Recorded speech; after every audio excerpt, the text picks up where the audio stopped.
Just to say about this team too, that we had just asked Robert about it, but first lead of the game was at 10-9. Yeah. I mean, what's it say about these guys battling back like that? Well, I mean, we've always talked about big games like this against great opponents.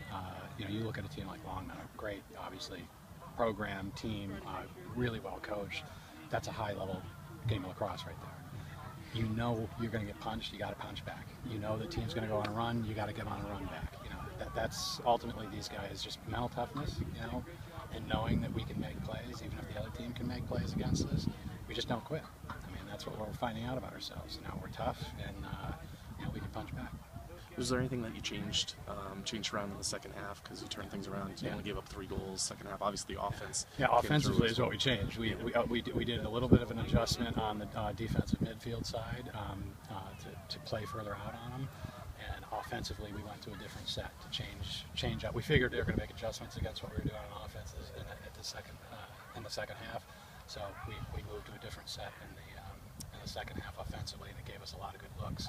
Forced their slides to be a little bit longer, and just got obviously much better looks in the second half than the first half. Were you, it seemed like the 50-50 balls too in that first half kind of were going the other way. Yeah, that's was exactly right. Was that part of the message at halftime, perhaps? Did you listen to what I said? No, I didn't.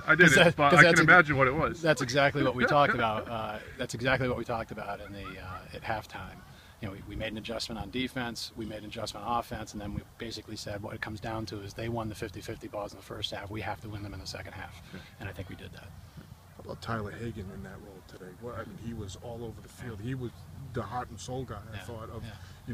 Yeah, I mean, our whole attack played well. I mean, if you think, Jack. Well, I'm talking about the 50-50. Oh, absolutely. I mean, he just went like an animal. Nigel, Tyler, they all rode well in the second half. They got after the ground balls in the second half.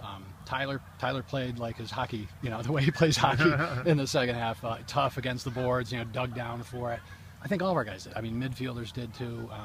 Biss did a great job on faceoffs. Treve gave up with some huge saves for us. We cleared the ball better in the second half than we did in the first. We just toughed it out. I mean, comes down to heart, right, and mental toughness. And when you got 2 evenly matched teams like this, that's what's going to win it.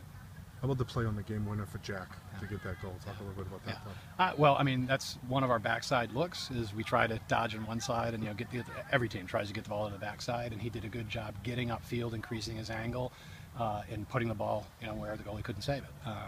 We've been working a lot on this week with our attack on finishing, and I think it paid off today.